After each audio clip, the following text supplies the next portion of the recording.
Senator Marco Rubio, welcome to the show. How are you? I'm good. How are you? I'm doing well. Nice to have you back on with us. I appreciate you taking time out to be here today. Well, now you've got a longer show. Do they pay you more? No. Can you help me with that? Yeah, we're going to pass the law. But by the time it goes through Congress, I might be retired by then. Yeah. Well, they may just take the hour back, I guess. But. Yeah. Listen, I wanted to ask you a couple of things, and everybody, you do a lot of interviews, and people ask the same questions. You know me well enough to know that I'm not going to ask you the same questions. What's it like in D.C. right now? What's the vibe behind the scenes? Because we don't get the reports from CNN or MSNBC. Well, what's it really like? So first, it's an unorthodox presidency, which is what people voted for. So I think there's a lot of, mainstream media, for lack of a better term, freak out about that, because it's not a presidency that has followed conventional rules. And to some extent, I think that's very good. And in a couple areas, I think they can improve. But certainly, that's a factor. I think the second is the sort of movement out there, the resist movement, which has, every right to oppose things they don't agree with. But it's deeper than that. It's kind of almost a nullification movement where they basically want to nullify the election. In essence, they don't want the president to be able to do anything, appoint people, get anything done. They're basically against anything he proposes. And, they're going to say the Republicans did the same thing when Obama was president. I would say this is at a higher scale, but whatever. The point is that's also a factor. And even among some Democrats that want to be cooperative on some issues and get some things done, there's a tremendous amount of pressure in their base to resist that. And so all of those things are coming together. And then the broader point, I think, too, is our society has become more coarse. And I think that's filtered deeply into our political process, that people are willing, there seems to be no limit to what people are willing to say or sometimes do. And I think that does get in the way of public policy making sometimes. So, again, these are all factors that are at play, and you try to navigate all that. But some of these things that happen that we do hear about are pretty, I guess you could say, head-scratching moments for the general population. But when you're part of one of these committees and they're wasting time with questions that really are so irrelevant, and no matter what happens, the Gorsuch nomination is a great example. We knew what was going to be the outcome of that, and yet we wasted so much time, so much energy, and so much money on that process when he could have been confirmed probably a lot sooner.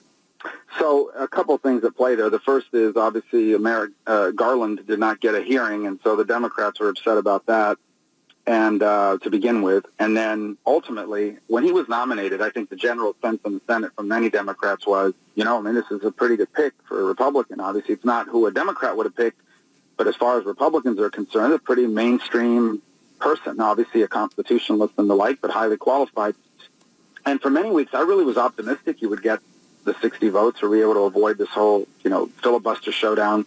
But then they really started getting pressure, and it was very clear from many, activists from the left that it was unacceptable. They expected them to fight all the way to the end on it, win or lose. And we've seen that manifest itself on the right as well in the past, but that was kind of what brought us to that point. There were senators that I know would maybe not have voted for him, but believed he deserved a vote, and but they just couldn't do it. They were afraid to get primary from the left, and Republicans have faced that in the past too. So it's kind of where we are, and we just work through it. Yeah, I know, and everybody's trying their best. We're talking to Senator Marco Rubio. It's got to be so frustrating to you with all these Democrats still being sore losers, trying to jump on every little thing to make it into a big thing. Sean Spicer's comments yesterday, great example. I'm Jewish, Marco, you know this, and it didn't offend me. I knew what he was trying to say, and Nancy Pelosi coming out right away and saying this guy should be fired. What's your take on this? Yeah, so we live in this outrage culture now where and there's a couple things that feed it. The first is, to be frank, the press.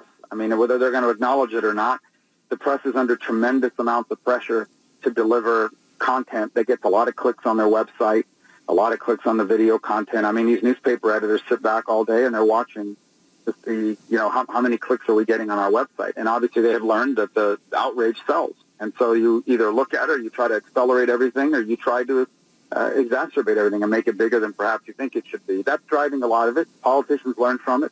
They realize the way to get noticed is not to be nuanced or to sound responsible. The way to get noticed in the press today is to say something outrageous or over the top, and then I'll get quoted. And that feeds into it as well. So there's legitimate things we need to be outraged by, and then there are things out there that you look at and say, that doesn't make any sense. Why are we all fired up about that? And perhaps, but the comments yesterday were very inartful. Should not have said it. He's acknowledged it. I don't think he meant anything evil by it. It was just a poor choice of words. And rule of thumb for people in public office, and like, Hitler references are generally not a good idea unless it's about history or about, some other thing. But Hitler references and comparisons generally are things to be avoided, is what I've learned over time. And anyway, it is what it is. Without a doubt, because you can't end up in a good spot. But he did come out and apologize, and it's interesting to note that he didn't apologize on Fox News. He went to CNN and spoke to Wolf Blitzer, and he couldn't have been more humble. It couldn't have been more a guy with his tail between his legs saying, look, I made a mistake. I didn't mean what you think I said, and let's get past it. But do you agree that he should not be fired for this? Yeah, and he's not going to be fired for that. And I agree that it's, again, look, these guys are in the business. We forget the press is not a public service. Unless it's, NPR or PBS. So it's not a public service. The press is a for-profit industry. And these people get paid by how much they can charge advertising. And so that's based on clicks and viewers and the like, and they have figured out that outrage sells. And so there's an incentive to build outrage. And there are things to be outraged by. There's no doubt about it. There are things in life that we should be outraged by. But not everything is a Category 5. It's not everything is DEFCON 5 here on everything, but that's the way it is right now. Unless you're a Democrat, and then everything is a DEFCON 5, and let's call for somebody's head. Again, I think that's what's been rewarded. Now, people say, is there bias in the press? I think there's no doubt the majority of reporters probably vote left of center, but I think their number one bias is towards controversy and conflict, more than ideological per se. Now, do you argue that in many cases people on the right and the left are not treated the same? I would say so, but I gave up complaining about that a long time ago. It's just the way it is. You know that going in. And the good news is people have more sources of news and information than ever before. And there's a lot more competition, and but also a lot more segmentation in terms of how politics is covered. No doubt. We're talking to Senator Marco Rubio. So are we ever going to get past all these waste of time investigations so you guys can actually get some real work done?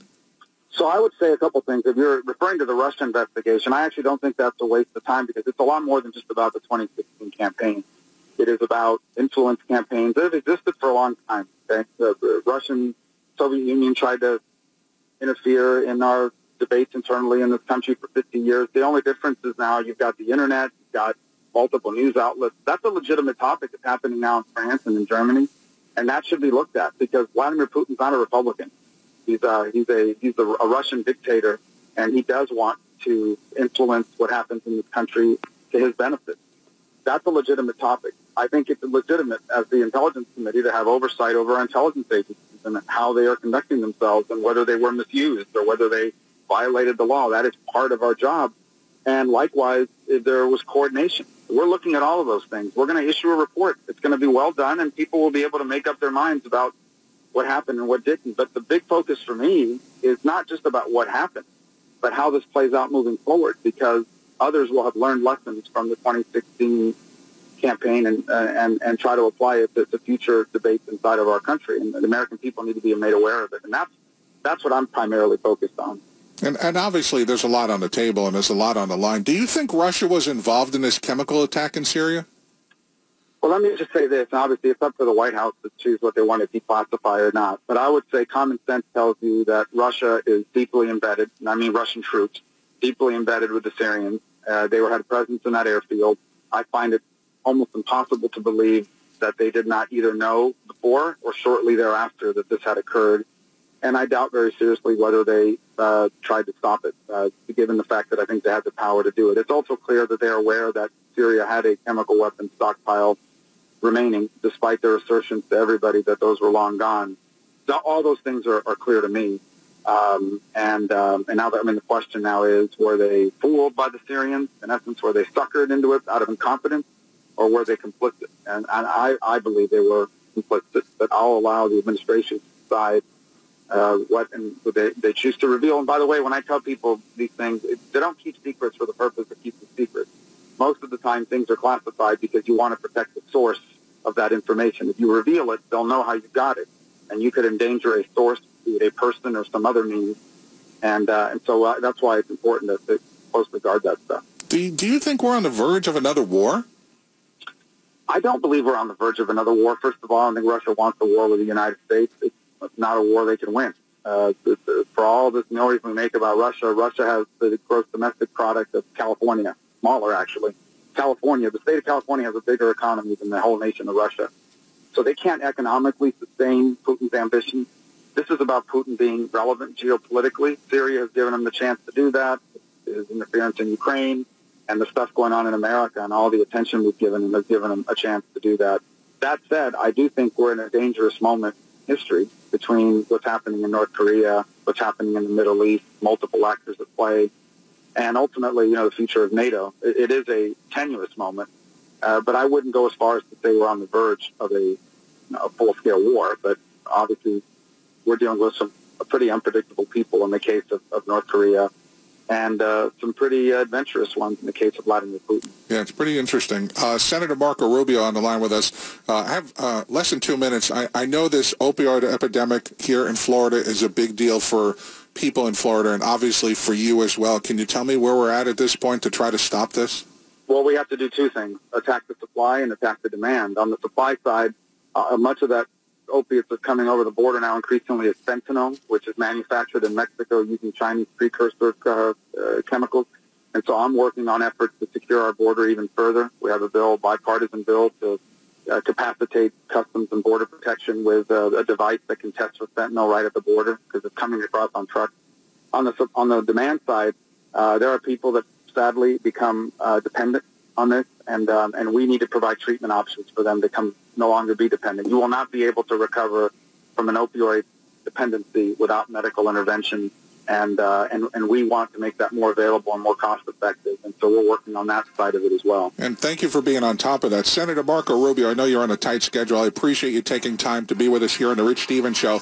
Next time you're in town, you remember, you promised you're coming into the studio, right? I will. And now as you got more time, it'll make it easier to make it fit. So we'll make that happen. I'm glad to be on with you. Thank you so much. I appreciate it. Thanks for your help, and be safe. That's Senator Marco Rubio.